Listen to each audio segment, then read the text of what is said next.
नमस्कार दोस्तों, हमारे चैनल में आपका स्वागत है। मैं आशीष कुमार आज फिर आपके लिए एक नई कहानी लेकर आया हूँ, एक नई सीख लेकर आया हूँ, एक नई सोच लेकर आया हूँ। तो कहानी को पूरा सुनें, वीडियो को अंत तक देखें, कहीं पर भी स्किप ना करें, क्योंकि यह कहानी आपके जीवन में परिवर्तन ला सकती है, आपकी सोच में परिवर्तन ला सकती है और आपके जीवन में भी बदलाव ला सकती है। इसलिए कहानी को पूरा सुनें। तो आइए दोस्तों, अब हम आपको कहानी की ओर ले चलते हैं। जैसे कि एक गांव था और उस गांव में एक बूढ़ी दादी रहा करती थी और वह बूढ़ी दादी वहीं रोज़ सुबह 9-10 बज जाता था, तब वह एक मटका ले लेती और चौराहे पर जाती और निकलने वाले राहगीरों से कहती कि मैं पाप बेच रही हूँ, कोई खरीद ले। तो होता क्या है, कुछ लोग आश्चर्यचकित रह जाते थे और कुछ लोग वहाँ पर दादी के पास में आकर के वह खरीद भी लेते थे। उसी से इस बूढ़ी दादी का जीवन यापन होता था। तो वहीं ध्यान रखो दोस्तों, यह बूढ़ी दादी रोज सुबह 9-10 बजे एक मटका ले लेती और जाती चौराहे पर और राहगीरों से यही कहती कि मैं पाप बेच रही हूँ, कोई खरीद ले। होता क्या है,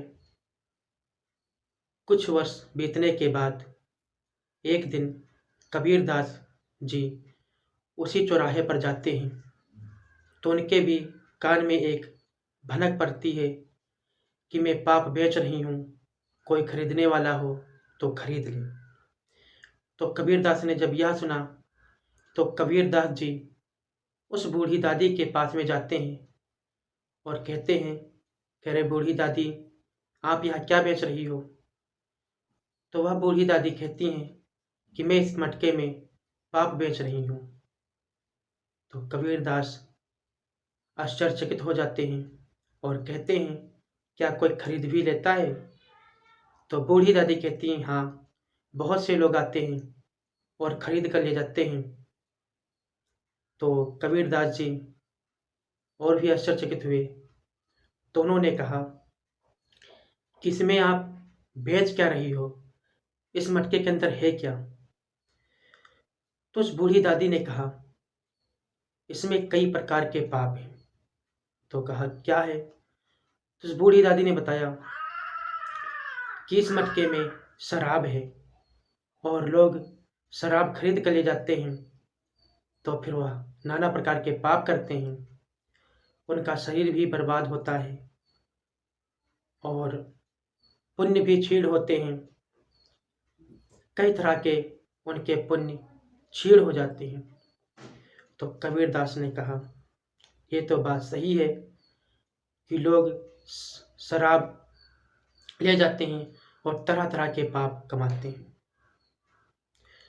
तो कबीरदास जी समझ गए कि बूढ़ी दादी वास्तव में पाप ही बेच रही हैं और लोग हंसी खुशी खरीद कर भी ले जाते हैं। कबीरदास जी फिर वहाँ से चले गए। तो दोस्तों, इस कहानी के माध्यम से आपको मैं यह बताना चाहता हूँ, कहीं आप भी तो नहीं हैं उन राहगीरों की तरह जो पाप खरीद करके अपने घर ले जाते हो।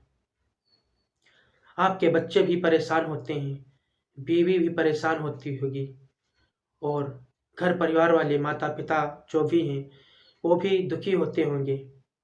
इसलिए दोस्तों, आपसे यही मैं कहना चाहता हूँ कि कभी भी अपने घर पर ऐसा पाप खरीद कर ना ले जाएं, क्योंकि शराब जो खरीद कर ले जाता है वह शराब नहीं, पाप ही खरीद कर ले जाता है।